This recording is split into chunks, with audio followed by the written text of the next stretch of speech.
while, just hang on a while we wait for the rest to join us.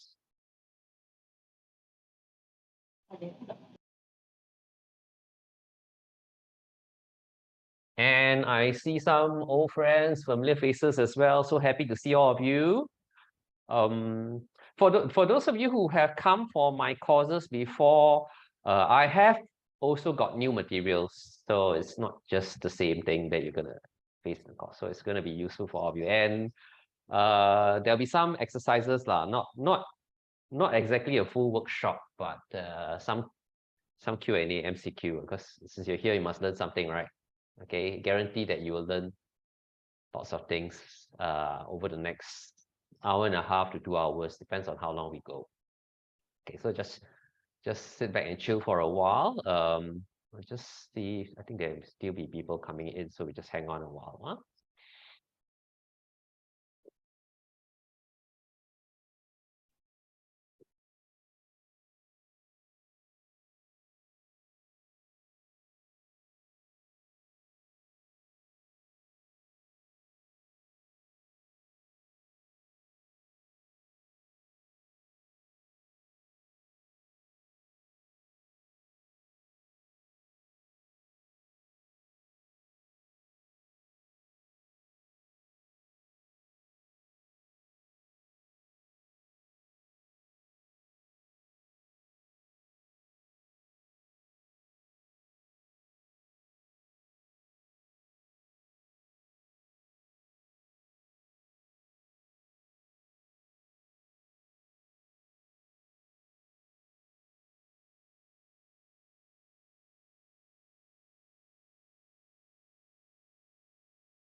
Oh, Tony, you can't see anything. The rest of you, are you able to see the slides? Are you okay? You can see the slides? No, it's blank. Blank? Yeah, it's like a dark gray screen. Dark gray. Why? Yeah. Let me see. Let me try again. Thank you, Wing Yan. No problem. Okay, can see now? Yes. No, it's okay. All right. Great. Kamsahamnida. How have you been? Oh, okay. Busy with work. Hey, busy is good. Happy to be working. Nice. Yeah, definitely, man. Yeah, although it's a bit of a shame not really doing digital marketing so much, but I kind of like volunteered myself to help because my company is going to revamp their website, and I don't know, maybe in time to come they're going to go into like some social media or stuff like that, maybe some content creation. Yeah, so I happily volunteer myself lah. Yeah, always happy to jump in to make use of what I've learned. Yes. And feel free to reach out if you need a sounding board, or sure, to bounce ideas off. Yeah, I'll be sure to get in touch with you. Thanks. Yes. Yeah. Okay, I think we can start already, although we should have about 50 plus. I think the rest can just join us as and when they are here lah. All right. Let me just check that the sound is on, and I'm at okay. Awesome. All right, good evening, one of you. Thank you for coming for this webinar by Equinet Academy. I believe this is the second in the series, and it's part of our job, or our effort to reach out to the community, to get more people to be aware of digital marketing strategies and skills. Although this is a free webinar, you will learn good stuff here. So we will be covering quite a bit. Those of you who have attended my courses before will know that I try to cram as much learning as possible, right? But of course, this is not going to be as intense as the workshop if you were to sign up with us. So tonight's topic is how to turn your brand into an influencer. All right, so that's an interesting question. Now, the first thing before we talk about how brands can be influencers, we need to identify who exactly are influencers. What is this unique group of people all about? And are they still relevant in this day and age, or have they fallen out of favor because there's been all the negative publicity with so many bloggers or YouTubers and all the squabbles and all the laundry that gets washed in public. Well, hey guys, so this is a day in the life of an influencer. So I wake up, I set up my camera so you can watch me wake up. I actually set up another camera so you can see me setting up the normal camera I used to wake up to. Obviously, you can see me setting up this separate camera, so I actually got another camera to capture me setting up the second camera so you can see me setting up my main camera. Of course, that did mean I needed to use another camera to see me setting up the third camera, to see me setting up the second camera, to get that all-important first angle. Once I've got that all set up, I get back into bed, pretend to wake up, and say something along the lines of, hey guys, so this is... So yeah, I mean, this is quite true actually, especially if you're a YouTuber or you're a TikToker. And one of the things I wanted to highlight to you in a video like this, for those of you who are on TikTok, is, do you notice that it loops? Like it doesn't really end at the end, it kind of loops. So that's the first trick I'm going to teach you today, the art of the looping video. The more you loop, the better you'll perform on social media, especially on platforms like TikTok or Instagram Reels or Facebook Reels. Now, an influencer is somebody who has the power to affect the purchasing decisions of others because of his or her authority, knowledge, position, or relationship with his or her audience. Typically, they have a following in a niche, which he or she may actively engage with. The following really depends on the types of niche. So, for example, if you talk about a niche like fashion or food or maybe like pets, for example, there are pet influencers. The potential size could be a lot bigger than, say, if you are an industrial machinery influencer, right? Now, it's important to note that these individuals are not marketing tools, but they are people whom you can collaborate with. So the idea behind influencer marketing is to work with people like this lady here, Rachel, to get your product or your service out there. Now, when we talk about influencers, I was an influencer, a small-time one, maybe a nano influencer or micro influencer. I used to blog, so this was my old blog spot, and then I kind of turned it into a WordPress website now. And because I was pretty active online, not only on blogs, but on Facebook, Instagram, LinkedIn, Twitter, I've got a TikTok account, but my TikTok isn't really flourishing. I was invited to the Singapore Blog Awards several years ago, and I think I was one of the longest serving judges for 5 years. Of course, the Blog Awards are no longer around, but I had the fortune to work with quite a lot of influencers over the years. So a little bit of knowledge and experience being an influencer, taking photographs, writing Instagram posts and writing blog articles, but I've also been working with influencers as a social media marketer. Now, when we look at the world of influencers, you may have also heard of this term called content creators. So there are two groups. Influencers are also content creators. So what's the difference between the two? When you talk about influencer, the content that they create tend to be themselves. So I wake up in the morning, I brush my teeth, I go to the gym, I work out, I eat my super healthy breakfast, granola or whatever, So they kind of focus on themselves and they use their platform to promote products or services, often paid by brands to endorse or promote a product, and they tend to be niche specialists. So the niche could be, for instance, fashion, beauty, lifestyle, could be marketing. So I used to do a bit of marketing influencer work. It could also be any of the niches that you're thinking about. A content creator, on the other hand, is somebody who loves to create content. And very often the difference is they don't create so much content about themselves. So they could be a niche specialist. They could do videos, images, blog posts, or others. They may or may not have a large following, but their goal is to entertain, inform, and educate their audience. All right. Now, of course, there are huge overlaps between the two, but if you are looking to get your presence out there and you need somebody who's familiar, say with TikTok, for instance, because you don't really know how to do a video on TikTok, you can actually work with a content creator who may be very prolific in creating content on TikTok, but may not have gone viral yet.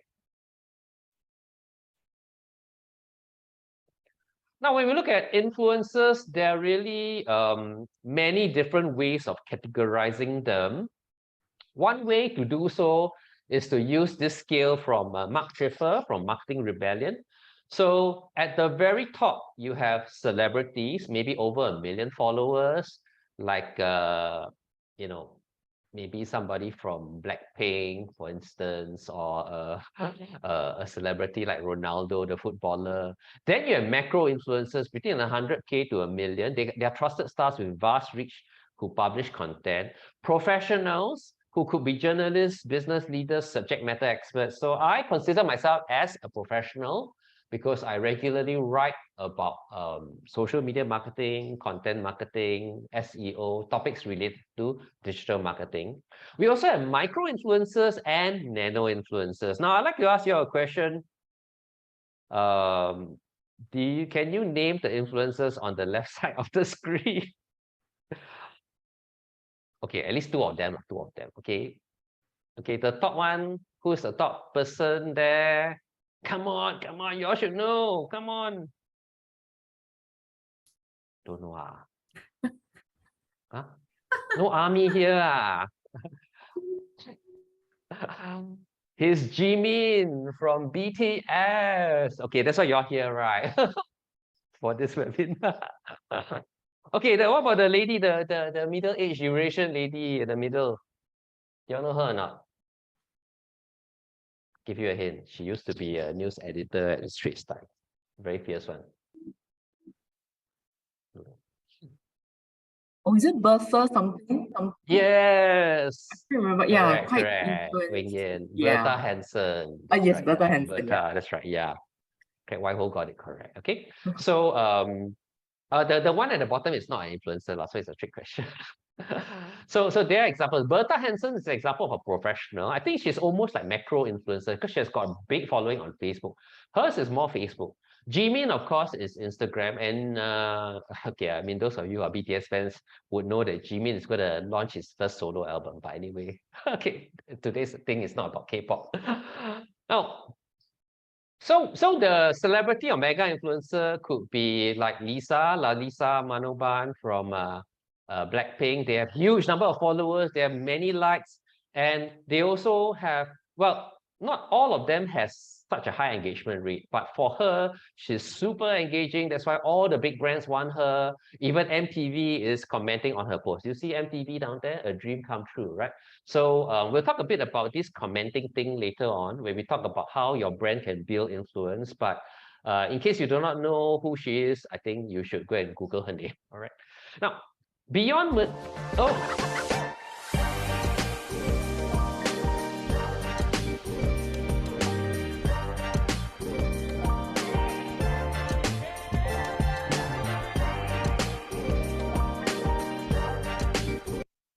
Okay, that is Seth Lucius, a friend of mine as well.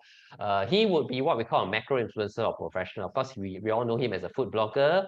Not as many followers as Lalisa, but also he has some likes, some comments.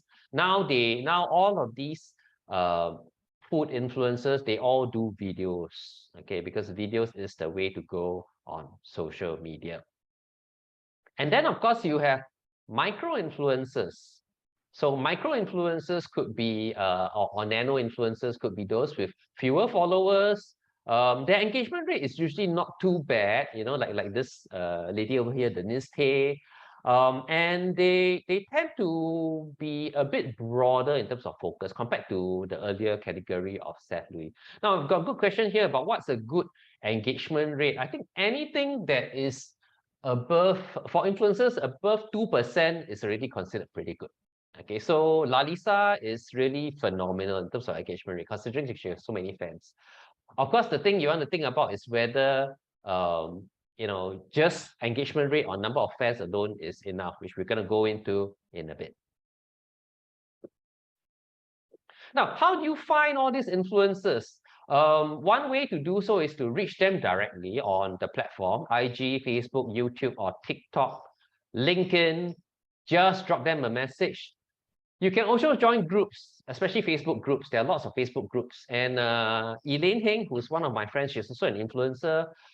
She actually uses a Google document and then she posts it on Facebook and asks people to register. So you know, you can kind of put in your handle, your social media accounts, how many followers you have, etc., in there. You can also look at creator marketplaces. For example, on TikTok. So TikTok has this creator marketplace that looks something like this. Okay, to get access to it, you do need to have a TikTok business account, but you can actually find creators here and get them to create content for you. Okay, I must warn you, ladies and gentlemen, if you're going to look for those here, they ain't gonna be cheap. All right, it's gonna cost you a bit. All right. And you can also go to various influencer marketing platforms like Get Kobe, Right Fit, Party Post, Star Engage. Many years ago, I was involved a little bit in Star Engage, and this is how the platform looks like. So you can either search for an influencer directly over here, or you can go to this part here called under brands. You see the top part, there's brands. You can go to influencer discovery, and there is a little like filter here that allows you to choose and find the influencer based on whether they're the most hired, number of followers, best engagement. You can even set influencers country, the topics, you know, and so on and so forth. And so you can use a search engine like this to find the influencer of choice. All right, so this is starengage.com.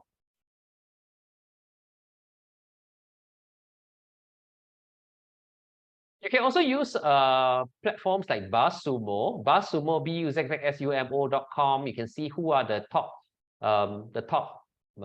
articles or YouTube videos that get the most buzz on various social networks. You can just Google for lists like top, I don't know, top food bloggers in Singapore or top Instagrammers, and they always write lots and lots of these articles. So you can use this to find the influencer of choice, and you can also work with an influencer agency. Now, I must tell you that if you're working agency, normally they'll mark up by another 100%. So if the influencer costs $5,000, agency may lop on another $5,000, so you pay $10,000 in total. All right. Now, how do you choose the right influencers to work with? I've developed this formula called the ABC squared formula of how you can choose the right influencers for your brand or your company. So let's take a look at the ABC squared. The first A is authenticity. So what's the credibility of the influencer with his or her audience? Is he or she open whenever she is endorsing a product or service? You know, do they tell people that this is a sponsored? They put the hashtag SP or hashtag sponsored or hashtag ad on their Instagram post, for instance. What's the engagement like with followers? So by looking at whether the followers like or comment on the post of the influencer, you can tell whether the influencer is legit or whether he or she go and buy followers. All right. And you can also use a tool like Hype Auditor or Social Blade to ascertain their influence. So this is Wendy Cheng. I'm sure many of you know her, Xia Xue. So she is pretty good in terms of her authenticity. From a Hype Auditor point of view, she got an engagement rate of 1.3%. So let's take a look at these platforms. So this is Hype Auditor, and you all can register for a free account. Just go and sign up for it. You don't have to pay anything. You can put in the name of any influencer you like. So let's say I put in, let's try Lawrence Wong lah, huh? Lawrence Wong is quite the TikToker nowadays, right?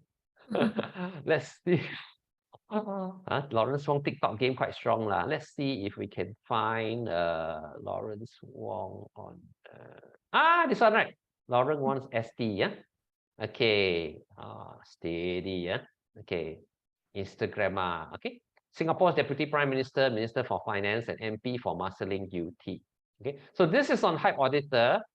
He has an engagement rate okay lah, 1%, not super, but average, yeah. And then he has got this number of followers. His category: finance and economics, business and careers, politics. So you got anything on finance, maybe you can hire him. No. Now, you can see some of these things over here. You do need to register. I think the free trial period, they'll give you some of these numbers, but unfortunately my free trial run out, so they don't really show me this. But this is Hype Auditor. I can also use, let me try to use Social Blade, which is actually my preferred platform. I think it gives you better information at Hype Auditor. Socialblade.com. Let me try Lawrence Wong on his Instagram. Sorry.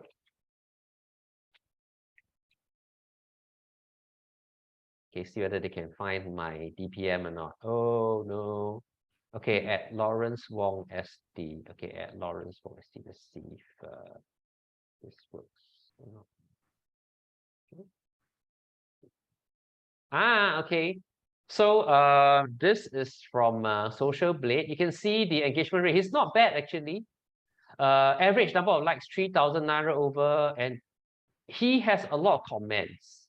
So when you look at an influencer that has a lot of comments, 100 over, these are the ones that can actually do pretty good job for you, because their followers are not just very sterile, very passive, but they actually actively comment or like the post. All right, and 2.78% is not too bad as well. All right, so this is using a Hype Auditor. You can see that if you go down, they'll even show you like number of followers. He is gaining quite a bit. You know, so he does have a consistently growing number of followers, and he is also posting quite rigorously on social media as well, on Instagram and TikTok. And like me, Lawrence Wong is also a bling. He likes Blackpink. Okay. Okay, so authenticity is the first thing you want to think about. Next, you want to look at the brand fit. So you look at whether the influencers, are they in the right business or consumer field, relevant to your business. So would their tone and style, I think this one is very important. Will it impress you or shock you? Will she or he fit into your brand image? And the other thing I think is very important, look at the brands which the influencer is endorsing, whether sponsor or otherwise. Are they the same brands that you want to be seen in the same place with? Okay. And are they aligned to you? So one of the things I always do is to go to the influencer's account. Yeah, like this is Jenny Ruby Jane from Blackpink. She recently did this thing with Porsche. So you have to, Porsche probably look at her account and see that, oh, she was already doing brands like Chanel, like Calvin Klein, all the atas very expensive stuff lah. So they think, hey, I think should be correct for my brand to be associated with this influencer. All right, so you have to look at what the influencer is already doing, who are the brands that they are promoting, and whether your brand can fit into that category, because that will be who the audiences are anticipating. All right, so brand fit number 2.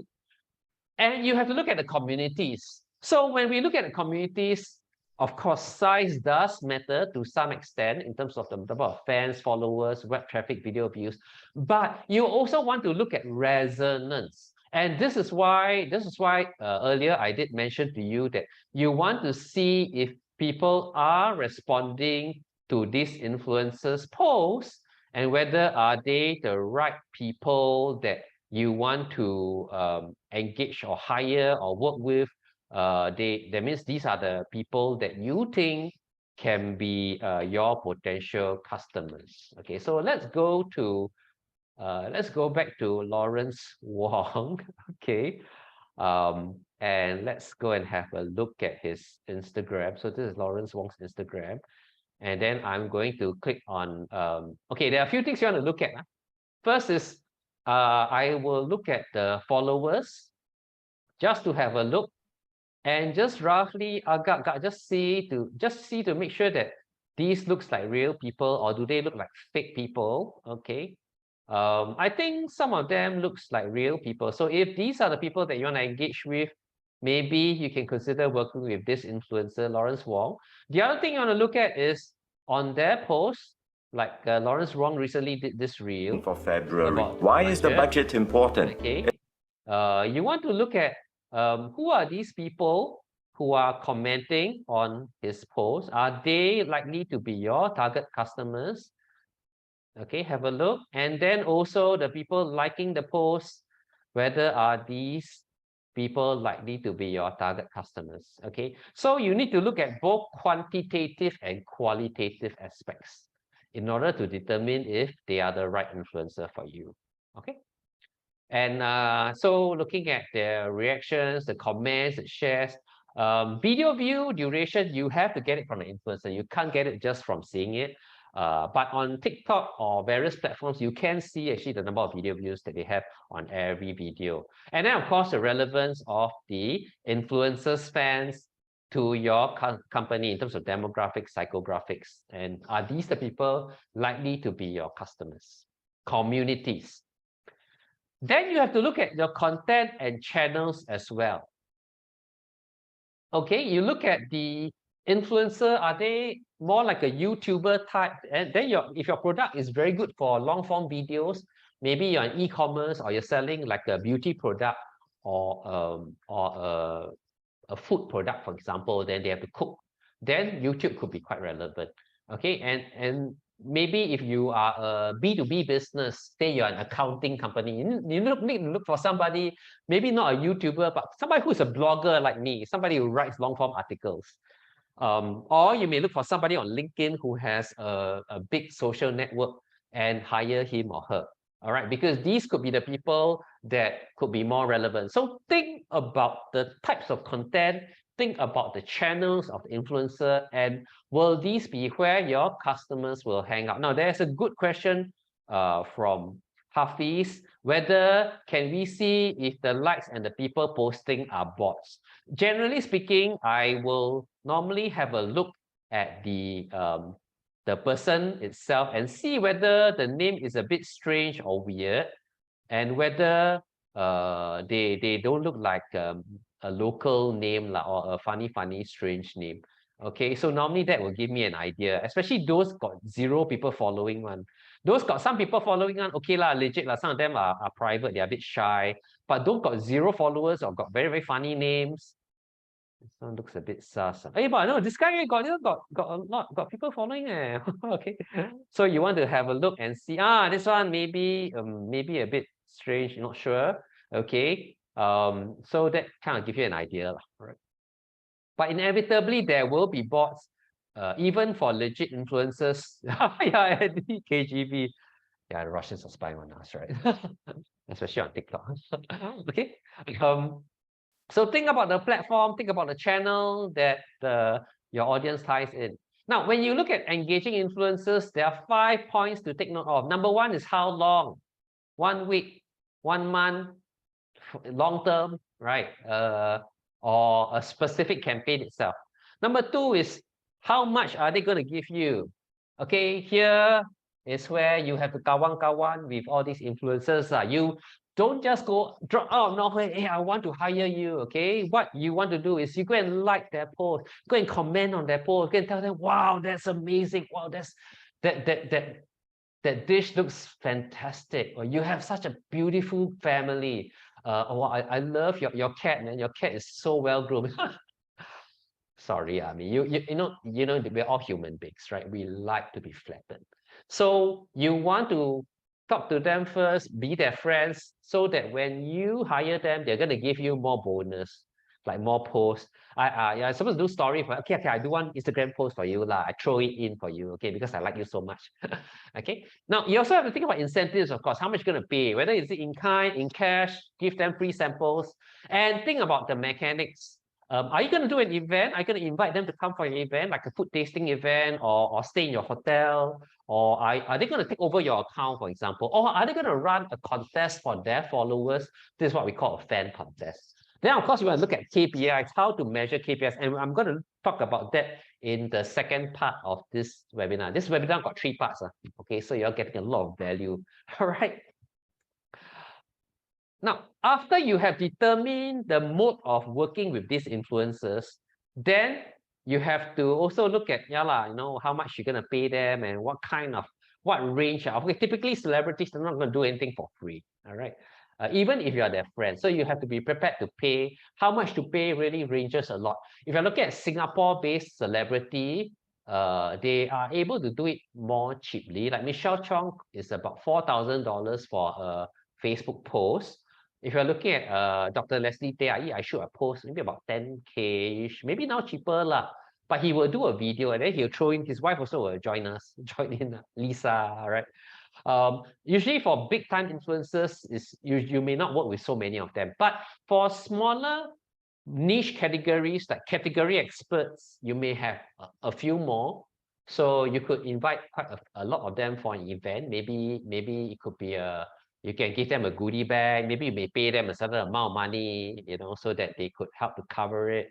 And micro influencers very often are able to do it, sometimes free of charge, sometimes for a small payment, like $50 to $100 per post. They are able to do it. Now, some best practices, you want to always get the numbers. Not just the number of followers, but also what are their previous track record like. Have they worked with other brands before, right? And include what we call a tracking mechanism. Now, if you're interested to learn about Google Analytics and UTMs, do sign up for our analytics course from Equinet Academy. Just go to Equinet Academy website. We do have a detailed course where we'll run through with you the latest Google Analytics for GA4, and you'll learn how to set up what we call a UTM to track your influencer or any channel that you're looking at. You can also use hashtags or a customized URL specific to your influencer to track. Or you can also look at a promotion, like maybe if you use a code word, if you have a landing page that allows you to key in a specific code word, you can attribute it to a specific influencer in order to track his or her performance as he or she is working on your campaign. All right. Now, I'm going to ask you all some questions since I covered quite a bit just now. So now it's your turn. I'm going to ask you some questions. Please participate. Question number 1. Who is an influencer? A person with a large social media following who can influence the opinions and behaviors. B, an expert in the field with a lot of industry knowledge. C, a person who is paid to promote products on social media. D, all of the above. Wow, so fast. Wow, come here. Okay lah, this one. Kueh lah, easy lah. Okay, so the answer is D. All right, so they can be either of that. Take note, experts don't have to have a big following, especially on platforms like LinkedIn.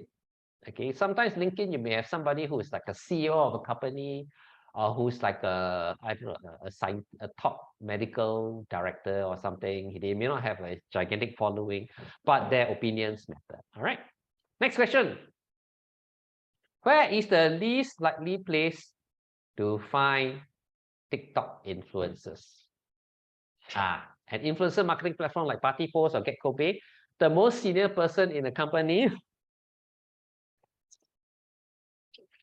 the top trending videos with your hashtag on YouTube search engine. It's not a little bit more difficult lah. Okay. Whoa, okay, we've got some answers. Yeah.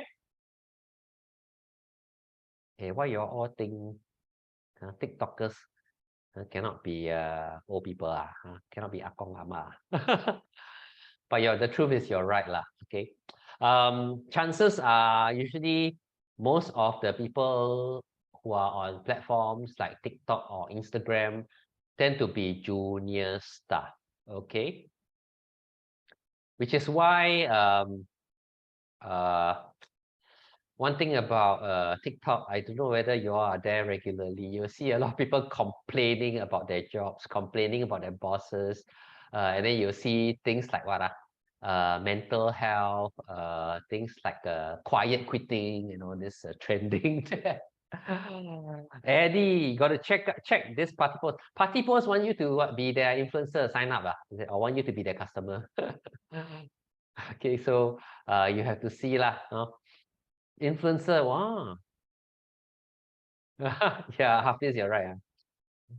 No, you know, hey, actually, there's one senior person who is very active on TikTok. You know who or not? Bae Yam King, the most yentao MP of them all. Okay. All right, next. Who is a micro influencer? I think this one quite easy. Yeah, somebody with over 1 million followers, between 50,000 and 1 million, less than 50,000. Take keep away. Okay, ask this type of very simple question. All right, quite straightforward, huh? So micro influencer usually smaller, but even though they got small, doesn't mean no good. Okay. Sometimes micro influencers may have more influence on the people to buy compared to other types of influencers. All right, something to take note of. Okay, let's say you're a high-tech company, you're selling printed circuit board. Yeah, there's such a thing called PCBs. Right? Now, who do you work with? A YouTuber who regularly reviews cameras and mobile phones, a LinkedIn CIO who regularly shares his views on technology, a politician on Twitter who have a massive engaged following, a TikTok content creator who has a few videos over 1 million views.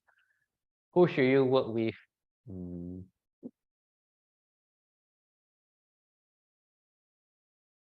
Yeah. All right. Hey, how come you're also so steady one? All question all can get correct one. Hafiz, yeah. Okay, yes. All right.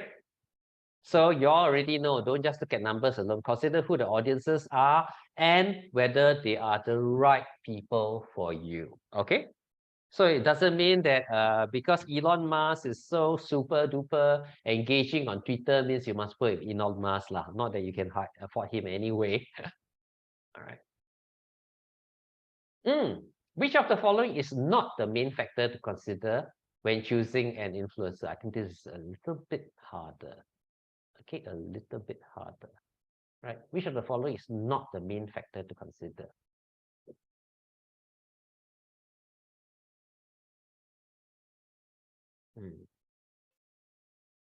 Which one? D for donkey. Yeah. Okay. 答对了. Okay.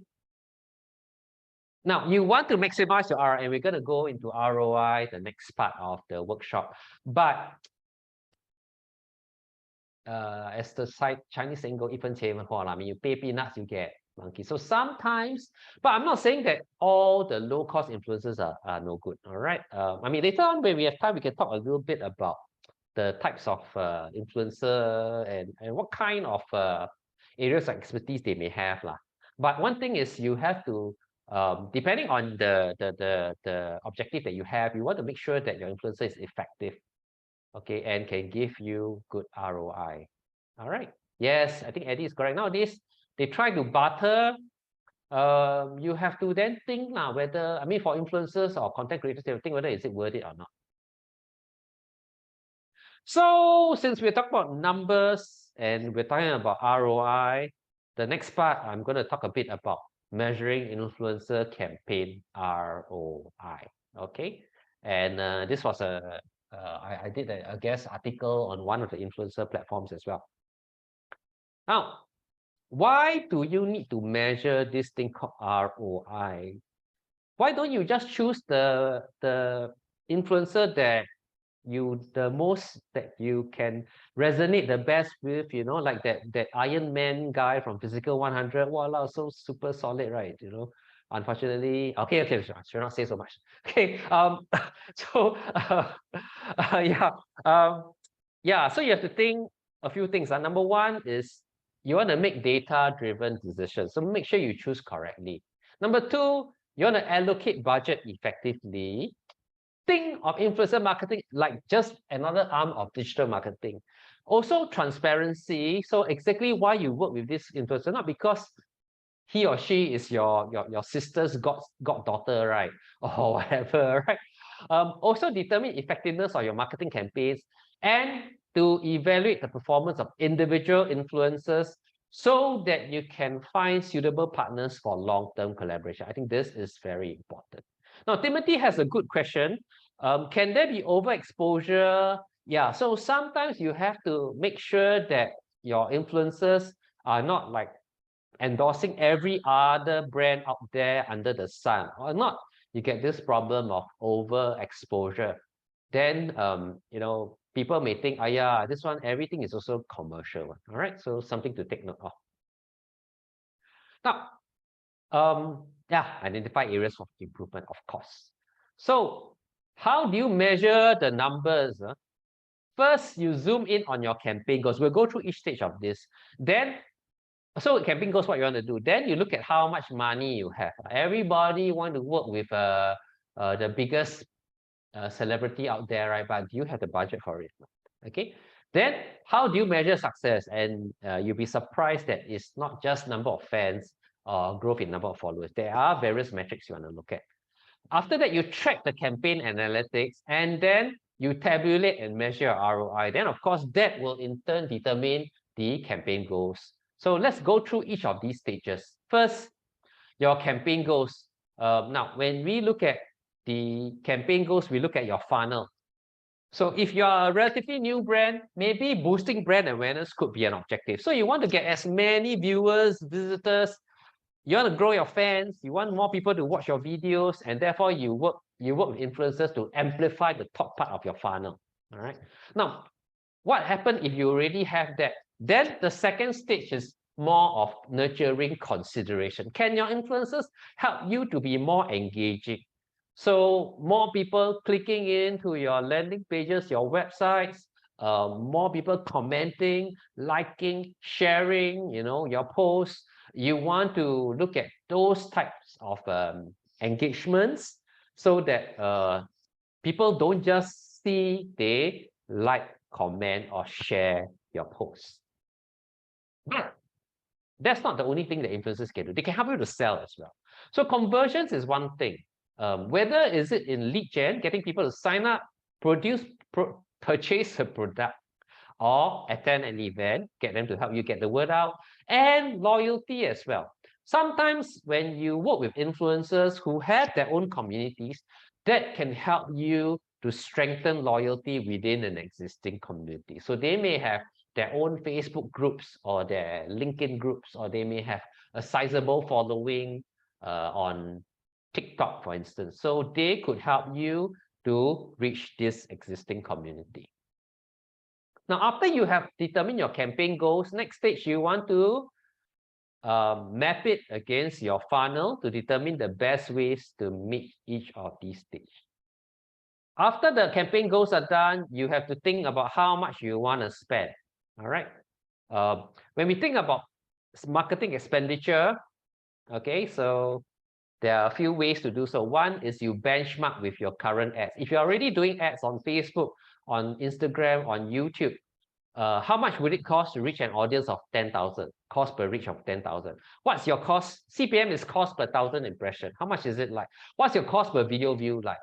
Okay, and from there, then you determine how much you can spend with an influencer. The second way to do it is to benchmark with an offline ad. If you're doing radio ads, TV ads, you're doing newspaper ads, you know, how much would you spend to get a certain amount of readers or circulation? Of course, readers make sure audit properly, huh? Otherwise, okay. Or the listeners, you know, number of viewers. What kind of numbers are you looking at in terms of reach? Your cost per 1,000 listeners, for instance. Project from your estimated ROI. So what will the eventual ROI from the campaign be? And then work out a reasonable amount to be spent on your influencers. So you will do a project backwards. Don't worry, later we're going to talk about this ROI business and how you can work it out. And then also the other way is to look at your historical marketing budgets. Previously, when you work with an influencer, what's your cost per result like? and how much money did you set aside? What percentage of the marketing budget actually went to influencer engagement? So that gives you an idea of how much to spend on the different types of influencers. Now, Hafiz got a point about government's marketing budgets. They do. I mean, the ministers do tap on the platform to get the word out for sure. I know that Ong Yi Kang and Lawrence Wong, you know, the two TikTok superstars do that. Sometimes they work with people like Uncle Raymond. Okay. Yeah, well, okay, let's not gossip about Uncle Raymond. Okay, anyway. After you got the money, right, the budget, then the next thing you look at is your KPI. So what determines success? When we look at KPI, SMART, is it specific, measurable, achievable, relevant, and time-based? And what I will look at is your cost per result. So for example, right, okay, and on here got a bit of mathematics. I know it's close to 8 o'clock in the evening, but bear with me, okay? Because this digital marketing must look at numbers. How much, let's say it costs you a certain amount to reach 100,000 new fans, right? So let's say your budget is $1,000 for hiring influencers, and you want to reach 100,000 fans or followers. Then your targeted cost per reach would then be 1,000 divided by 100,000. That's about 1 cent cost per reach, lah. Okay, I mean, I'm just using this very broad base number. Okay. Or let's say you want to look at more engagement and consideration. So I want a total, let's say your boss tell you, okay, 4,000 likes, comments, and shares. So then if I want to get 4,000 likes, comments, and shares, or $1,000, then my cost per engagement will be 1,000 divided by 4,000. That's 25 cents cost per engagement. Now, one thing is, if you do not know these numbers, what you do is you look at your current digital marketing KPI and see whether can you equate it to how much, what you get if you work as an influencer, all right? Sales conversion. So let's say I want 10 sales. So if let's say it's $1,000 budget, maybe your cost per sale could be $100 cost per sale if you were to work with an influencer.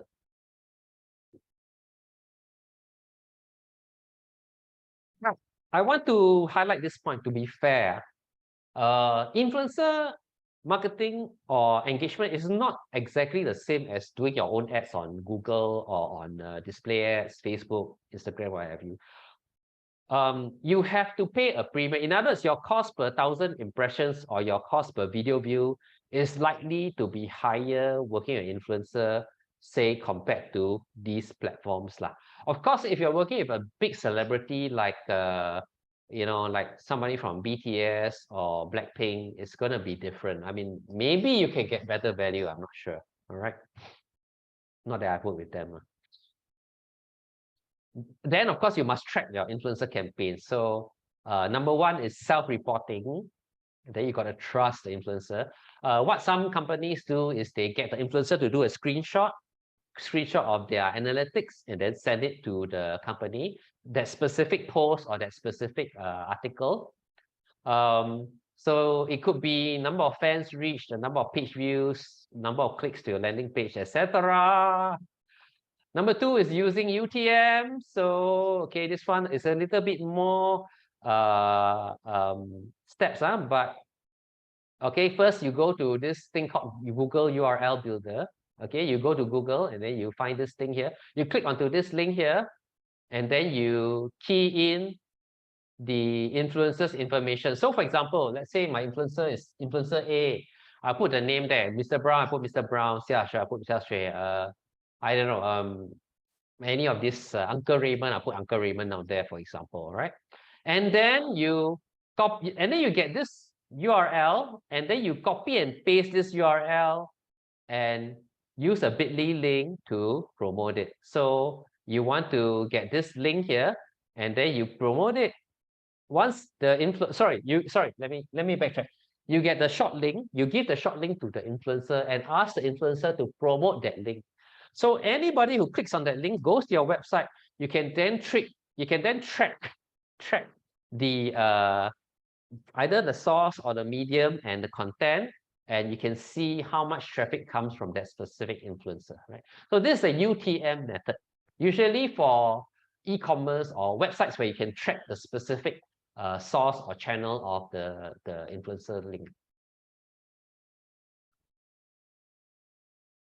You can also use a coupon code lah. So different coupon code for different influencer. Okay, let me just show slide 3 again. You guys should be able to get the content later on. We're gonna share the slides with you all at the end, so don't worry about copying down anything lah. Right? See, I try to be nice to everybody who come for our talks.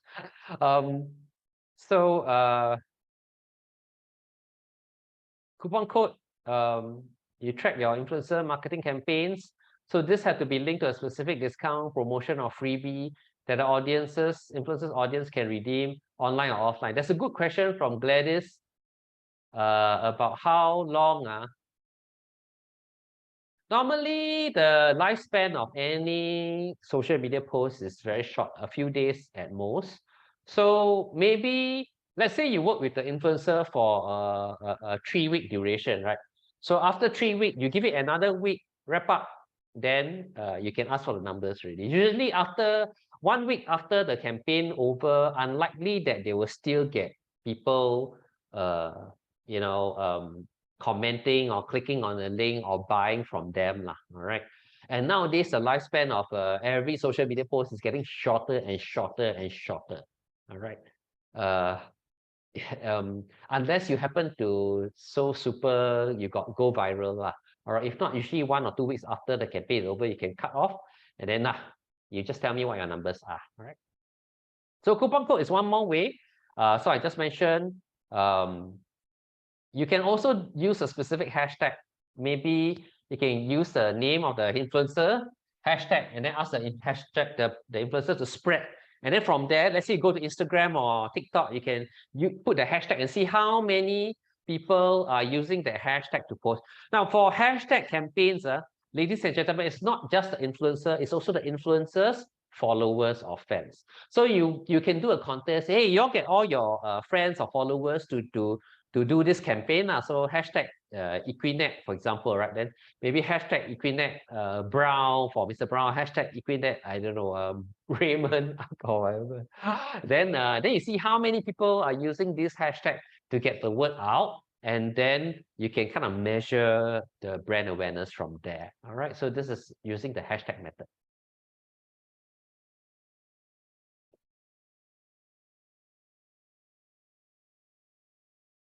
There are also various influencer insights and analytics too. Now, these depend on the platform that you work with.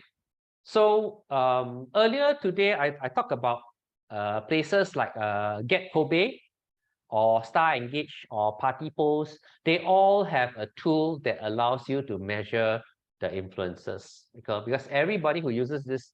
So one of the advantages of using these influencer marketing platforms is usually they will be able to get some of these metrics. Now, I'm not saying you can get all of them, but usually basic things like follower growth, hashtags, where they come from, likes, comments, shares, you can get from there. Conversion, very often you cannot get. Conversion, you have to track yourself. In other words, you got to set the UTM, get the influencer to drive the traffic to your conversion channel or website, and then you track from there. Okay. And yeah, if you're interested, you can go to Hype Auditor. You can see, hey, okay, so Regina to the rescue. Should we give us all the link to the slides? Okay, but please continue to stay. Okay, don't just go and download the slide and then cabut. Okay, so these are the influencer insights and analytics too. Now, after you have got all these numbers here, you want to tabulate and measure your ROI. So there's a process. So first, remember we look at your goal, right? Whether it's awareness, consideration, conversion, loyalty, or mixture of different things. Then you track your performance. So you must be able to track how many people reach, how many new fans or video views or signups, whatever that performance is. And you must be able to attribute it to a specific influencer. Let's say you work with 10 influencers. Each one, you must give them a specific either coupon code or URL or hashtag so that you track individually. And then you estimate your cost per result. Cost per result can be the whole campaign as a whole, and then cost for each of the influencer if you are really super nyaw one. Okay, it means in your former life, you used to be the CFO of a company, and every 5 cent, 10 cent, you also want to track. Okay, and then you can track it. And then after that, you track the cost per result for each. If you want to look at your ROI, product sales, there's this simple formula, which is revenue minus your cost divided by the cost times 100. That will give you the influencer campaign ROI. And this can be expressed as a percentage and can be assigned to individual influencers so long as you can attribute that sale to him or her. All right, so this is what we call the attribution of influencer marketing ROI. Okay, I bet you never think influencers got so many different things to track on, right? Okay, so this being the time-honored tradition of a Walter Lim kind of thing, I'm gonna ask you to do simple mathematics. Okay, it's not gonna kill you. Okay, you all got pen and paper or not? You can just use your mobile phone to try and calculate. All right. So assuming that you got two influencers to promote your health supplement brand, and then they give you this result. Okay, so Miss A is like that $500, reach 50,000 people. You got 500 new followers from there. Your leads, you got 100 leads. The product price $150, sales 20. So product price times sales, your revenue is $3,000. Mr. B, you hire $2,000.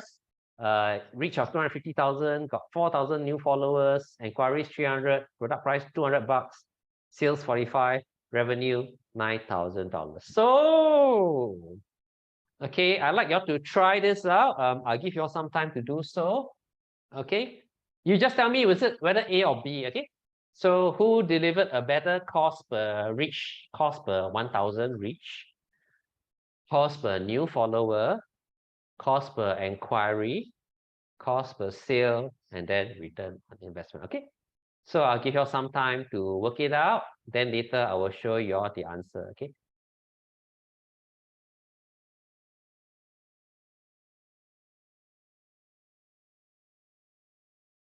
And just in case any of you are asking, no, this question will not come out in the assessment.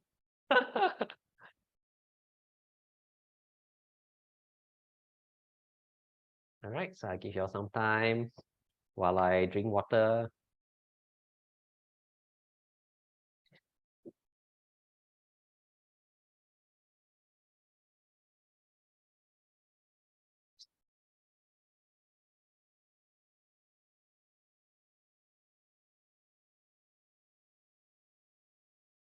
Yeah, Timothy, yeah, once a chair, always a chair, right? Yeah, once a FASC, always a FASC. I was a facilitator in my previous life in the Polytechnic.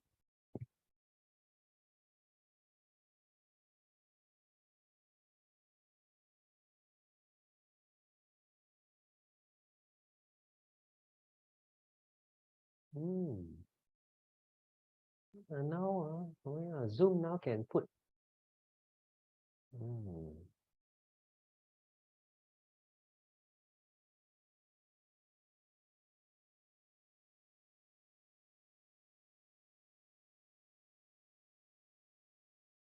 Okay, once you guys are done, you can just type done into the chat window so that I know that you're done. Then we'll have a look at the answers.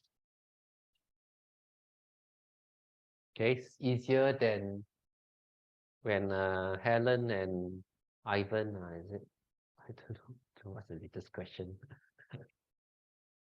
PSLE Maths is Singapore's greatest obsession.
Okay.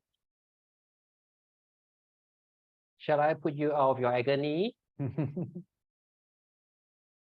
Okay. First question. Who delivered a better outcome for your brand in terms of cost per 1,000 reach? Okay.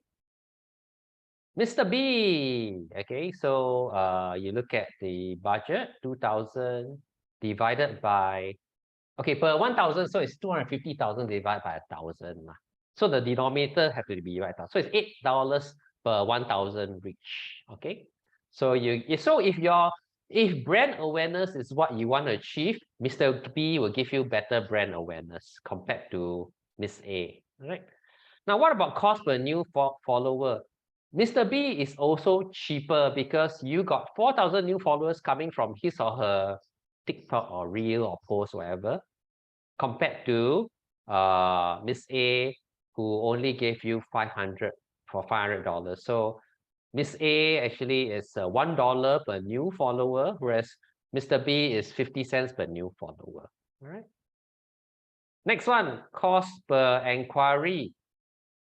Cost per enquiry. Who gives you a better ROI from there? Cost per enquiry. A. Okay, is it all A? A, Nelly, A, Vivian. Okay, Gladys, Leah, A, Hayden. All right, the answer is... Yes, correct. Okay, $500 divided by 100 inquiries, that's $5. Whereas Mr. B actually gives you much fewer. Well, 2,000 divided by 300, I think it's more than $5, $7 or $8, something like that per inquiry. Next. Oh, sorry. Oh, no, okay, I give the result. Okay. Cost per sale. Yes, so I give you all the answer already, right? So it's this A, it's $500 by 20. So that's $25.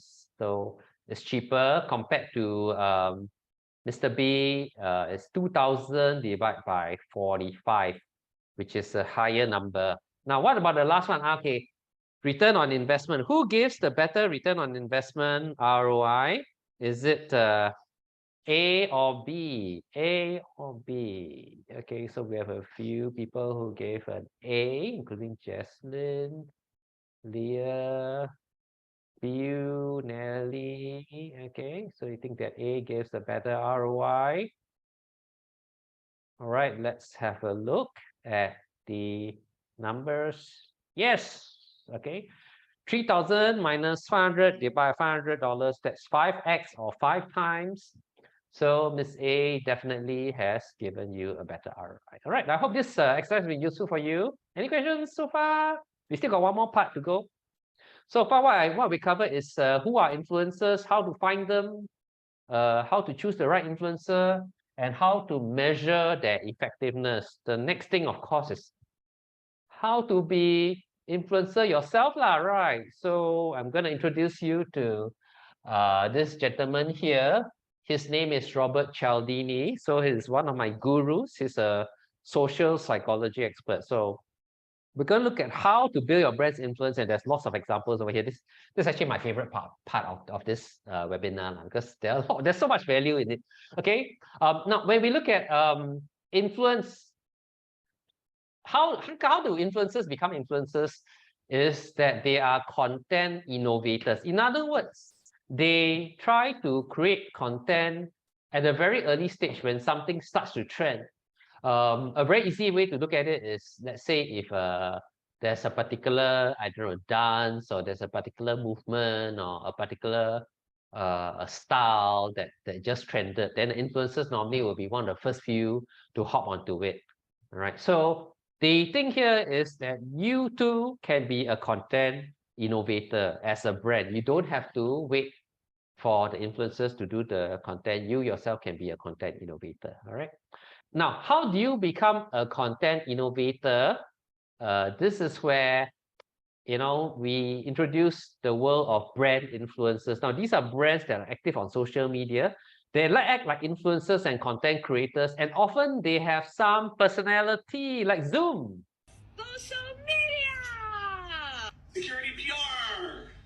customer success programs, corporate PR, customer advocacy, business development, social media, digital marketing, executive communication. False. Okay, this is from Zoom. Yeah, Zoom on TikTok. Yeah, one of the accounts that I recommend you all to look at. They are quite funny. Kit Kat has always been one of my favorite brands because they have got a pretty good influence on most of the socials, Instagram, TikTok. Glossier, in fact, Glossier started out as a blog and Instagram account from the founder. Now they're a full-fledged company. They're huge. They have products all over the world, but they started out being an influencer. All right, so these are brands that have increase their own influences. Now have a look at this from Lenovo. Okay, Lenovo, they don't use influencers. In fact, they have just their own team of staff creating content on TikTok. But they get a lot of views, they get a lot of traction on TikTok, and their content resonates with Gen Zs. So how do they get so many views and likes on their content, like 1.1 million followers, 31.7 million views? We're going to look at some ways to do that, all right? How to be a brand influencer or brand influencer. Introducing Robert Cialdini's Weapons of Influence. This is Robert Cialdini. He wrote this book called The Psychology of Persuasion, Influence. And within the book, he has these world-famous principles of influence that are being used by a lot of the social media marketers around the world. So these 6 principles of influence are weapons for you to grow the social influence of your brand. So they include reciprocity, giving back to somebody that give you something. Similarity, our tendency to like similar others. Authority, the desire to follow the expert. Consensus, the desire to follow the lead of similar others. Consistency, desire to be consistent with what we've already said and done. And scarcity, the desire to have things that are rare. There's one more which we'll cover towards the end of this this talk. All right, so let's look at each of these, and I'll give you, as always, lots and lots of examples, so you know exactly how to implement this. First thing is reciprocity. Now, we are, as human beings, we want to appreciate the gifts and good deeds which others provide, and to pay them back some way or the other. Doesn't mean that you just go out in the streets and throw money, $100 note, $50 note to everybody. But what you want to do is you want to provide something of value so that people feel more goodwill and it helps to nudge them towards a purchase. We feel obliged to repay someone who provides useful, educational, or entertaining content as opposed to somebody just trying to sell. And this is one of the major mistakes that a lot of companies make on social media. They are so keen to straight away push out their product and talk about how fantastic it is with their deals, but they don't give enough value to their consumers or their followers. Now, how do you provide reciprocity? One of the ways to do so is to provide, oh yeah, Mr. Beast, give away money. Or do those social experiment, right? Oh, I've only got $1, you know, but I don't have enough.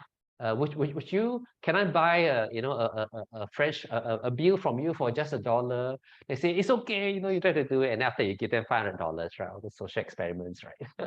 Okay, but that aside, you can give away something free, but it can be a free guide, consulting, mini course, sample product or service, a trial, a freemium version. We do a lot. So there are 2 parts to this. One is Equinet Academy. We run free webinars like this. We also have ebooks that we give away, like a digital marketing career handbook that you can download from an Equinet Academy website. So we do free articles, we do free webinars, lead generation, because the goal here is to provide value. All right, so when people find that there's value, they are more interested to go for the paid premium version. The other way of reciprocity is also to reach out. Now, who do you reach out to? That means your brands can actually like and comment on the posts of influencers, be friendly, and one important thing, don't shield your product. You look at this example, PewDiePie, it's a very well-known influencer. G Fuel Energy actually commented. G Fuel Energy is a brand, and it just commented, "My boy been enjoying life." That's all. Okay, so brands can act like human beings. Doesn't mean that you want to pitch a product. Okay. Here are 5 reasons why brands need to comment. And this example from Ryanair is damn solid. Okay, can I get every brand who has TikTok to comment on this one? And look at the number of brands who are commenting on this. So if your boss tells you, "Hey, cannot comment, go and show them this." Big brand like Gatorade, Red Bull, and Nerve and all that, they are commenting. All right. So number 1, increase engagement. Commenting on other people's posts boost your own account's engagement. Number 2, build relationship. So when people see that your brand is interested in them, they are more interested in you. Remember law of reciprocity. Number 3, you can boost your brand awareness. Sometimes people never heard of your brand before until you comment, "Hey, who is this? What is this company? Very funny, leh." Then they go and check out your profile. All right. Number 4, strengthens your authority and credibility. Now, for this part, you have to provide valuable comments. Don't just say something stupid. Provide something that is useful to the person who is posting on social media. And of course, this provides a good way to network and learn from others. All right, especially on platforms like LinkedIn, can do that as a way to get more engagement. Now, key thing, make it fun. But this is work, huh? So you have to spend time doing this. So we talk about reciprocity. The next thing is what we call consistency and commitment. These two go together.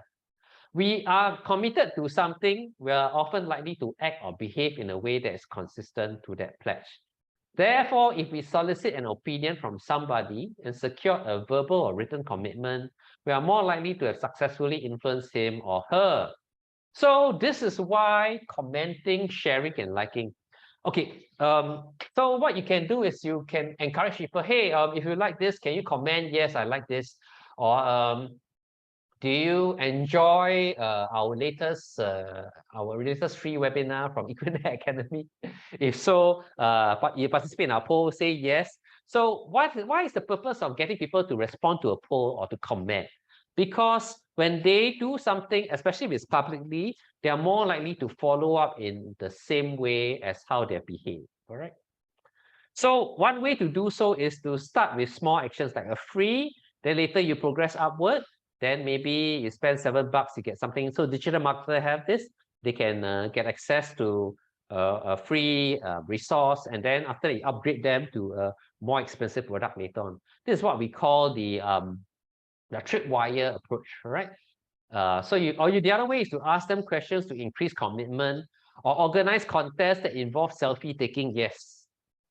Okay, because if people take a selfie with your product or service, then they are publicly declaring to the whole world, "I love this brand of milk powder. Okay, my child grew up very, very nicely, very smart." Okay, of course they get to win a free supply of milk powder also lah, but nobody needs to care so much about that, right? So yeah, this is an example of tripwire. Now, have a look at this example from Dollar Shave Club. They actually have this survey form where you're supposed to fill up, so you ask you, how often do you shave? Any problems when you shave, So you can kind of like fill it up as we go along.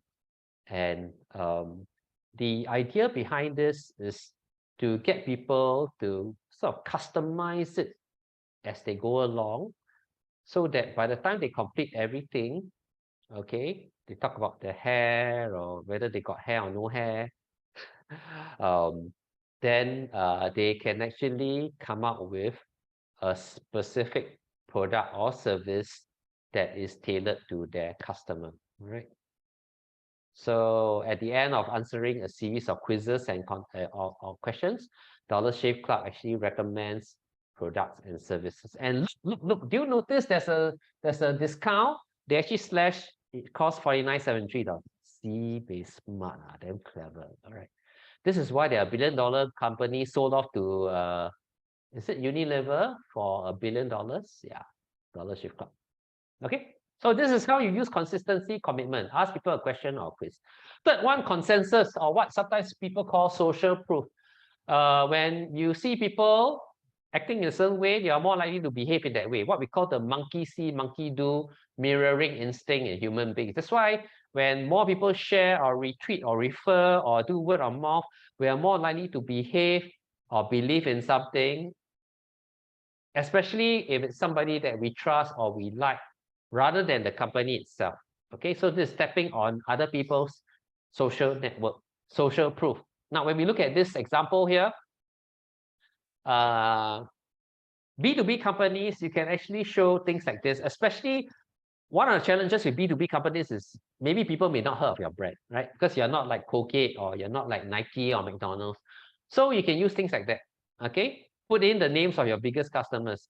You can also use customer stories to get more social proof, like Amazon Web Services. So they have all these case studies. You can tap onto family and friends. So sometimes you can advertise using the family and friends, reach out to the family or friends of specific followers, for instance. And when you see that, maybe they're more likely to behave or to act on it. Followers or engagements are also a form of social proof. So on TikTok, for instance, you can see that not just the number of followers, but the number of likes of that particular account as well. So this gives more social proof. And of course, testimonials, right? So this is an example from one of my recent students, right?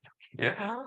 It was unsolicited, right? So these are some ways to get social proof. Wait, there's more.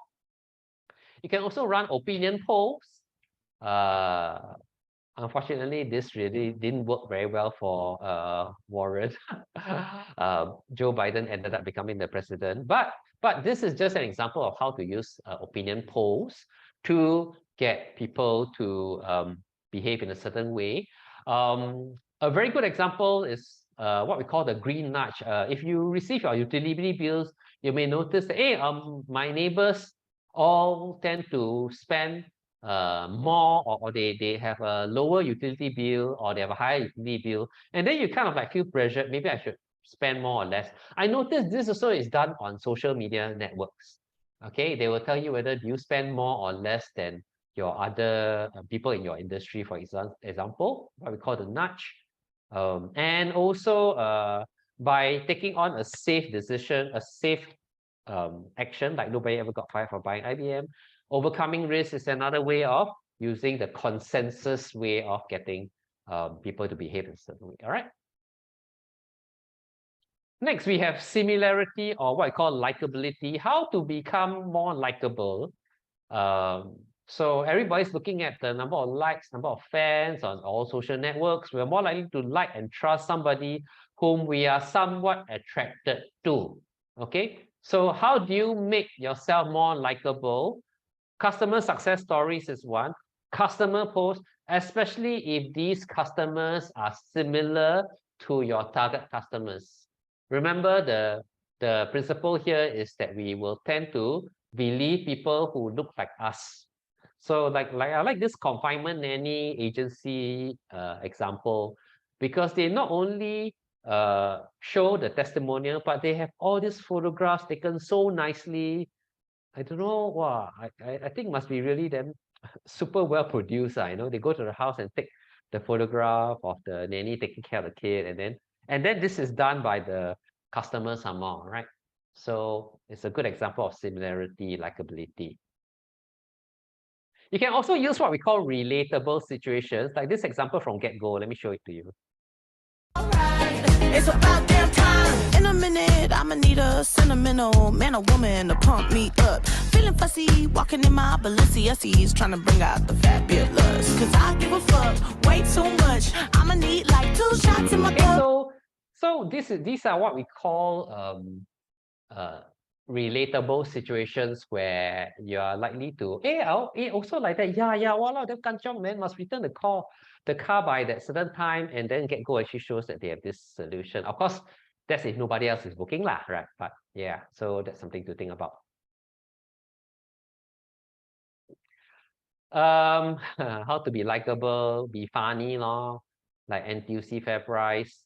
That is a good way to like this Valentine's Day, be my Valentine, no need to say you've got a piece of my heart. I've been checking you out. Okay, I meet my okay. So these are ways to make yourself more likable. Okay, remember, people don't buy from people that they don't like or brands that they don't like. Okay, similarity, likability. Authority. Now, when we talk about authority, of course, influencers are authoritative. You can work with them, or you can also use things like, for example, the number of followers, fans, or readers which an online personality have.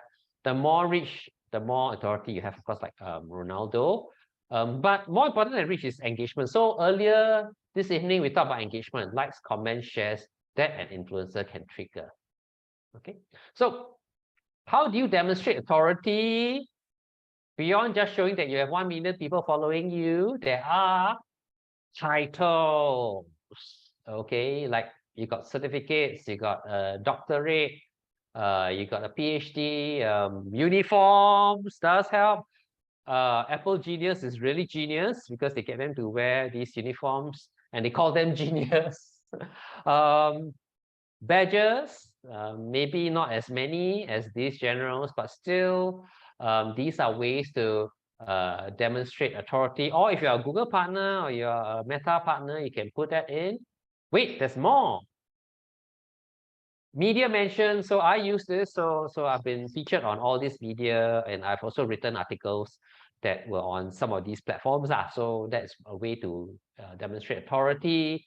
And the other thing is use what we call trappings. I think people in the sometimes people in the real estate or financial advisory business, they may show that, hey, I'm driving a big car, got a new BMW, I got a nice house. So these kind of shows that you have succeeded, and it's a way of demonstrating authority. You can also use a track record. So you can show them what you have done, any inventions or innovations. This is a client of ours. We use a milestone chart to show how many years the company have been in business and to show some of the milestones over the years. So that will help to demonstrate authority. Awards, accolades, as well as expert endorsements. These are all ways to look at creating authority. All right. Now, one more is scarcity. As you know, the law of supply and demand, the less we think something is going to be there, the more likely that we want it. So if we make something more scarce, it's likely to be perceived to be more valuable. So how do you communicate scarcity? Number one, limited resources like budget, time, or talent. Don't miss out on time-limited offer, maximize your results, or join our small team of top performers. Okay. So you show that you don't have so much of that particular resource. Number two is limited availability. While stocks last, hurry, only a few spots there, one-of-a-kind service. Limited market demand, okay? Get it before it's gone. Our niche product is perfect for those who want to stand out. Be one of the select few who benefit from our innovative service. Don't miss out on the chance to stand a competitive advantage. Distribution channels, only available here. So make sure to grab yours while you still can. You won't find us just anywhere, okay? And limited competition within a specific market. We are one of the only few who can do this. Nobody else can do it like us, all right? So of course, there are various ways to mix and match between these different ways to communicate scarcity. Now, some examples. Booking is fantastic. They showed when you go to a website, they show only 6 rooms left, and oh, so and so have just booked a room, or so and so is looking at the website, right? Amazon shows the total amount left in stock. Of course, you can have what we call a time-based offer, like these examples over here, ending soon at midnight, or hurry. You can use a countdown clock. It's a great way to introduce scarcity. You can also put in like an anniversary sale, hurry up, limited stock, you know, while before they all got this one got so many different scarcity elements inside, right? Okay, and then yeah, I saw this one on TikTok, and I think it's great because not only limited, but they also show how it's being used. Super cheap selfie stick, $8.50 only. Hey, while stocks last, just click the yellow basket. Okay, so these are ways to communicate scarcity. There's one more, which is what we call unity. This is a new one that Robert Cialdini mentioned recently at an interview with social media marketer. So when people share a common identity, they will want to support that particular company or brand. So one is belonging to the same place. For example, do you have a common origin? You know, like you, we're also Singaporeans, we're also teachers, we're small business owners, we're mothers, we're fathers, we're students, shared interests, you know. Are you a Democrat, Republican? We're geeks and nerds who love reading too. Or you can segment your market based on what you have in common. So what do 50-year-olds like you or me appreciate? And also co-creation, where you get inputs of your prospects so that they're your partner. Don't ask for their opinions, seek their advice, okay? So here's a good example from Prism. Because the message shows that they are absorbing the GST increase, being kind and compassionate helps to get them to connect with other Singaporeans, okay? Another example over here, who are they identifying here? Hi, parents, right? Parents whose children have problems with mathematics. Wow, so damn sian. Okay. Here's another one from Upwork. Here it's CEOs. How can CEOs go from overwhelmed to overjoyed? They trade the hassle and fees for the ease of Upwork. It's what big Prime Minister would do, right? So can you find your target audience and connect with them with a message that connects with?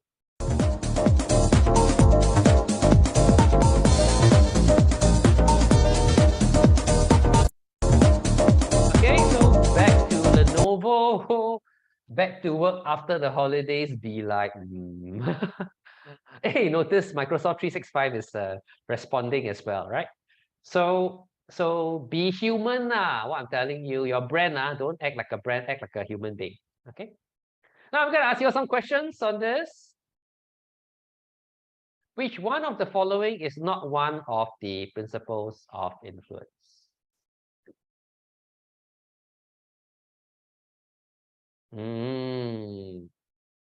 C, correct, okay? Well, sales price is certainly important in getting your followers to buy, but isn't how you can grow your influence. Number 2, what is the principle of reciprocity all about? Okay, A, people feel compelled to return favors or concessions. People are more likely to comply with requests if they've done it in the past. People are more likely to trust someone who's seen as an authority figure. People give more business to somebody whom they know personally. Yes, the answer is A, as you all got correct. Wow, damn fast, you're faster than all the poly kids that I work with. Okay. Next question. Social proof. What is the principle of social proof? They are what? More likely to trust somebody whom they're attracted to. They're more likely to do something if they see others doing it. Yes. Okay. Answer is C. Okay, it's one of the most powerful ways to grow influence and can help you build your brand even when it's relatively unknown. All right, especially when it's unknown. Okay, so brands like Coca-Cola, like Nike, they don't need to use social proof. Okay, but if you're new, you do need to use it. Which principles of influence does this brand not use? Okay, not use in its marketing material.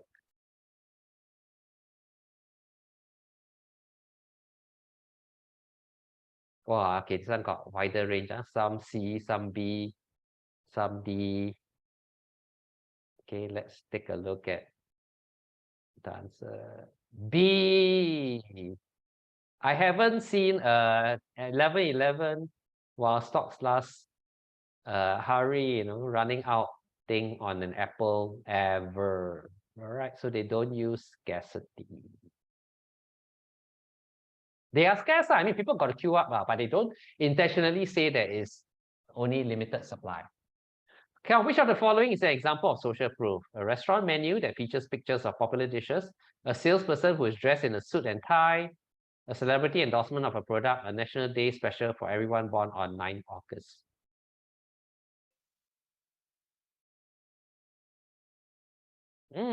Some C, some A. Okay, some C, some A. Let's take a look at A, showing your most popular dishes. Okay, which menu items they should consider ordering. All right. Next question. Which of these best explains the principle of liking or similarity? They are more likely to do something if they see others doing it. They are more likely to comply with a request which is consistent with what they've done or said in the past. Influenced by people they are attracted to. More likely to follow somebody in a uniform. Yeah, okay, people that they are attracted to, which is why there are brands that try and make themselves like, or they will use endorsements by athletes who are well liked by the target audience, like Nike or SK2, for example. They'll use some of the celebrities that have a good following of their target audience. Ritz-Carlton Millennium Singapore. Which principle is being applied in this post here?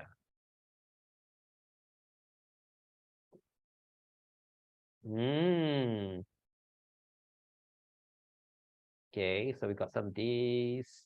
Yes, okay. Using uniforms and track records helps to establish the credibility and authority of your product and service. All right, now before we go, do you have any questions that you want to ask me?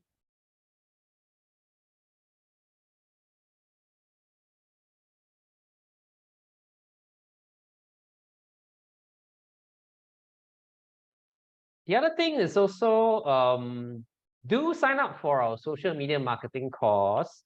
I'm going to share the link with you in the chat window. So what you've just experienced in the hour and a half tonight to 2 hours is really just a snapshot of what we'll cover in the course. So we're going to go through a systematic step-by-step process of how to identify the right target audience, create your funnels, look at the different types of content, look at the channels, also how to measure success, how to run an ad on social media, and how to determine the best way forward. All right, so you can kind of like it is fundable, so there are government funding, subsidies available, and you can also use Skills Future credit to pay for a part of it, and it comes with 3-year access to learning video, plus Ask Me Anything sessions, where you can ask me anything, literally, including campaigns that you have. All right.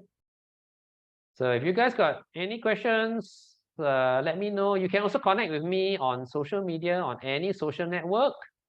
Thank you so much, Jesslyn. Yes, all of you should sign up. There will be hands-on exercises during the session as well, and you'll have a chance to do it for your own company lah. All right. Anything else you want to ask me?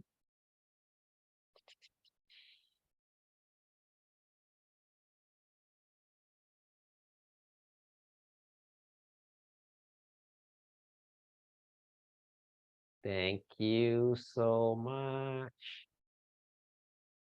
And yeah, there are new things in the course that have come. Thank you so much, Timothy. Thank you, Seok Eng. Thank you, Wing Yan. Thank you so much, Yu Kian, Nelly as well, Yili, Leah. Thanks so much, Jesslyn.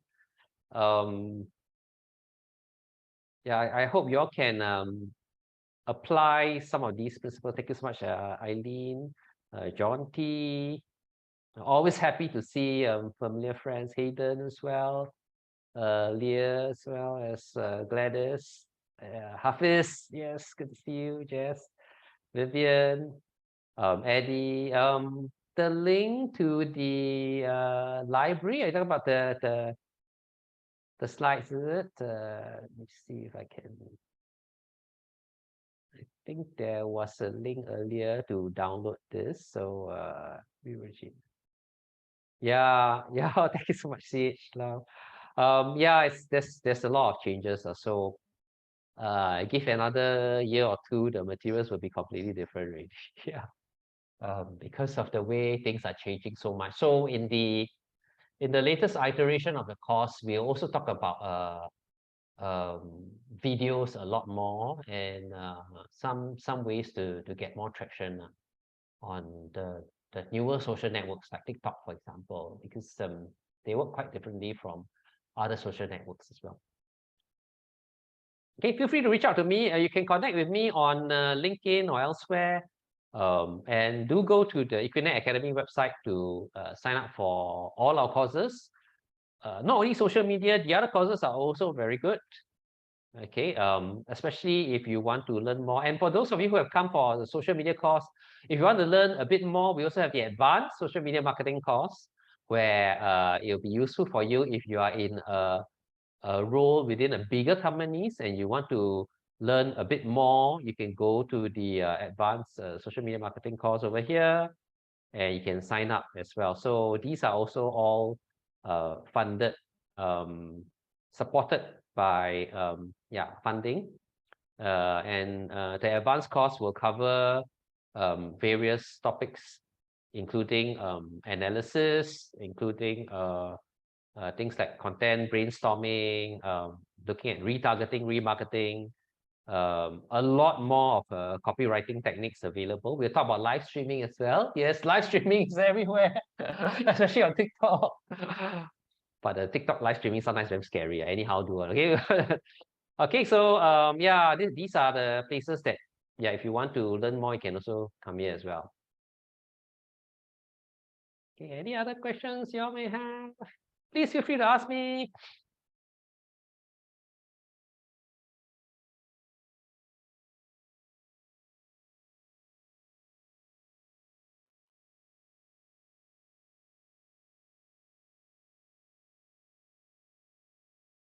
Okay, if we have no other questions, I guess we can close off tonight's webinar.